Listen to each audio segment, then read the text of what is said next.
In tonight's headlines, at least 95 people are killed and 130 others injured after a magnitude 6.8 earthquake struck southwestern Tibet. Authorities will ease the threshold for asset requirements under Hong Kong's cash-for-residency scheme, which is expected to bring in $24 billion to the city. And Hong Kong stocks end lower after the U.S. Department of Defense blacklists tech giant Tencent for alleged links with the Chinese military.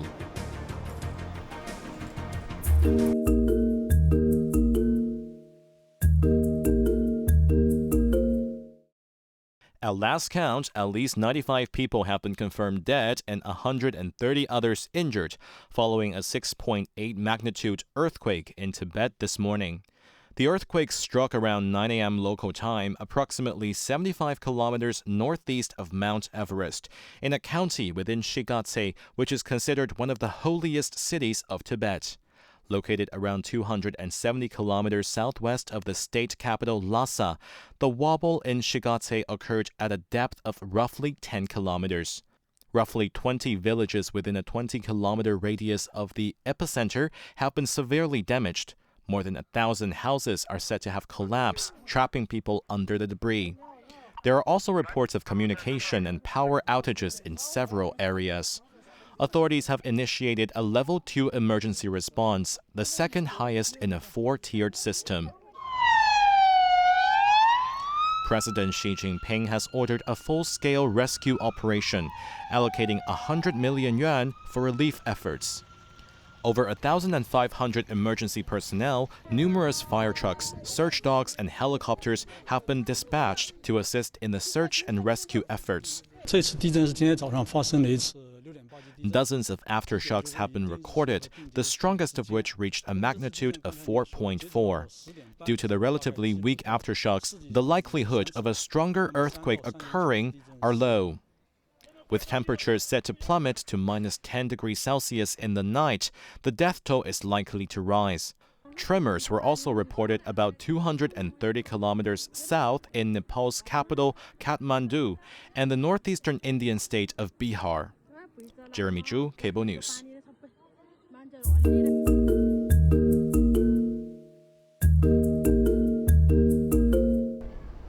Discussions on how to manage a nearly $100 billion deficit in the next financial year, lawmakers shared thoughts on the government's ability to balance its finances in the short term and emphasized the need to keep pushing forward with development of the northern metropolis.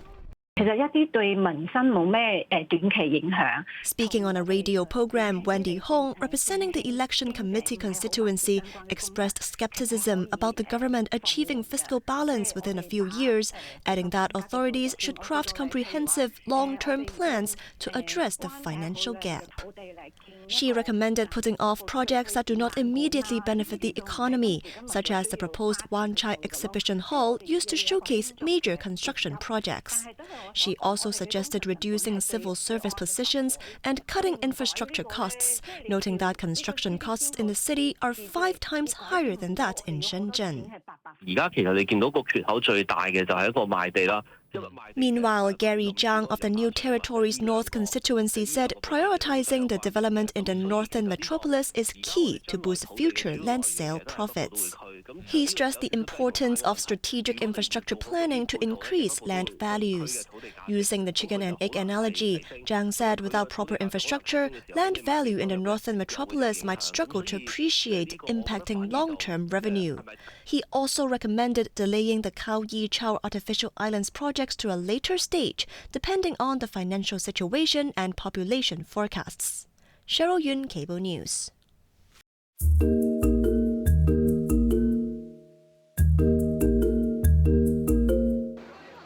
The government has lowered the threshold in its new capital investment entrance scheme to attract more high net worth individuals, as well as promote the development of family offices in the SAR. Launched in March last year, applicants could get residency for their family if they invested at least $30 million in the city. However, starting from March this year, applicants will only need to prove a minimum net worth of $30 million over the 6 months prior to application, significantly reducing the previous requirement of 2 years. Equity and assets which are jointly owned by the applicant's family members will also be taken into consideration for the final calculation. Qualified applicants must invest at least $30 million within the 6-month time frame or invest through private enterprises wholly owned by them, provided these companies are incorporated or registered in the SAR before relocating to Hong Kong.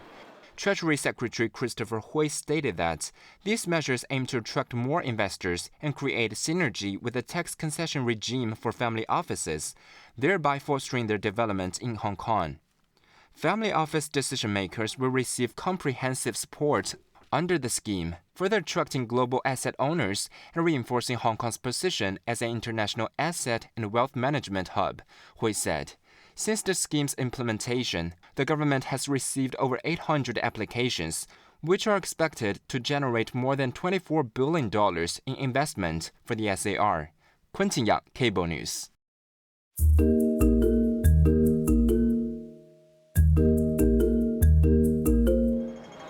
Health experts are urging the public to get vaccinated as the city braces for the winter flu season, which is expected to peak around the Lunar New Year holidays.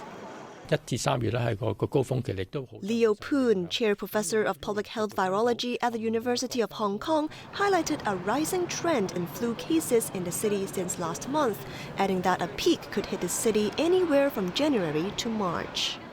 In addition to flu, Poon also highlighted a slow surge in COVID cases. While the current numbers remain relatively stable, he cautioned that as a novel virus, it is challenging to predict the emergence of new variants. He noted that Hong Kong's high population density makes it vulnerable to flu outbreaks, emphasizing the importance of vaccination for children and the elderly to mitigate the risk of severe symptoms. Meanwhile, Ivan Hong, Chair Professor of Infectious Diseases at the University of Hong Kong, echoed warnings about the flu, stating that cases in Hong Kong have surpassed thresholds set by the World Health Organization. Hong stressed the potential for twin peaks in flu cases, with the H1 strain expected to peak first, followed by the H3 strain in March to April. People are advised to wear masks in crowded places and maintain good personal hygiene to protect themselves and others. Cheryl Yun, Cable News.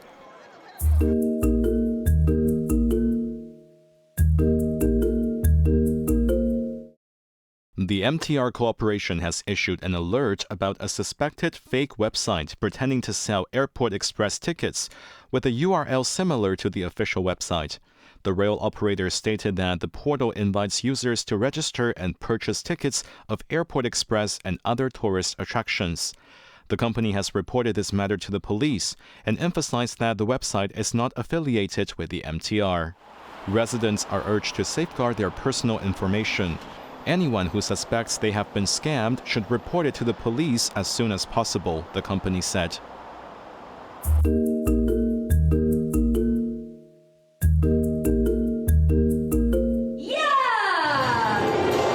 An exciting lineup of local attractions will feature in this year's Lunar New Year Parade, which will be held at 8 p.m. on January 29th, the first day of the New Year of the Snake. Giant pandas will take center stage and walk down Canton Road, Haipeng Road, and Nathan Road, alongside K-pop girl group Kepler and Thai boy band LYKN. 9 dazzling floats and 46 performing groups from 14 countries and regions will highlight the annual event, which has become a trademark for Lunar New Year celebrations in the SAR. Organized by the Hong Kong Tourism Board and sponsored by Cathay Pacific, tickets for the event will go on sale from Saturday, with prices ranging from $300 to $480. Some performance group will continue to entertain crowds at various locations on the second and third day of the new year.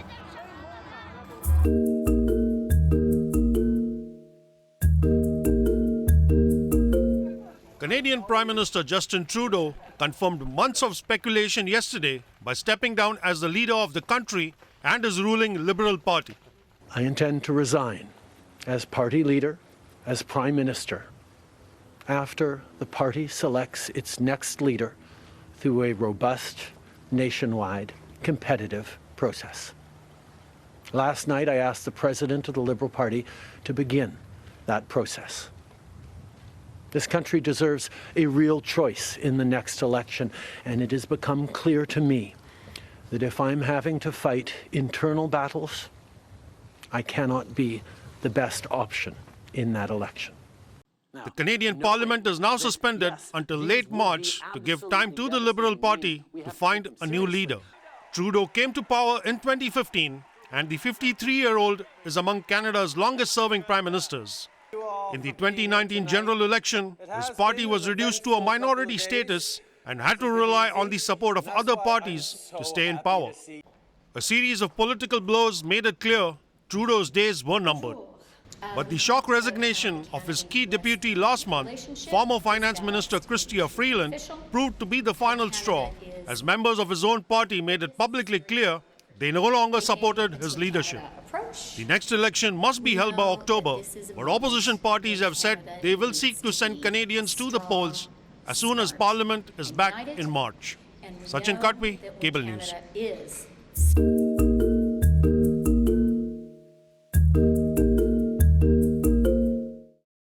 At least 5 people have died and dozens more injured in the United States, where a significant part of the country is in the grip of a severe winter storm. Caused by a polar vortex which creates a combination of snow, ice, strong winds, and cold air, the storm has left some 60 million people under weather alerts across 30 states from the Midwest to the East Coast.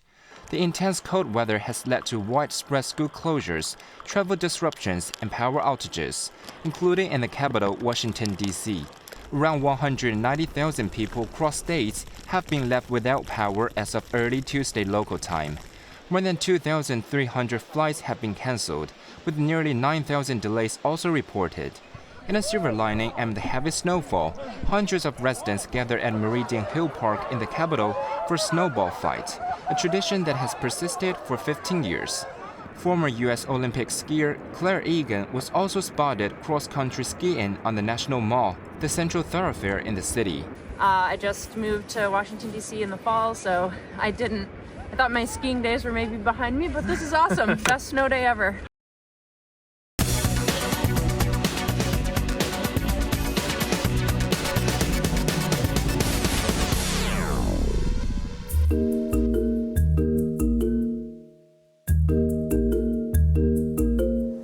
Geopolitical tensions and blacklisting of mainland firms in the U.S. saw Hong Kong stocks slide, losing 1.2%.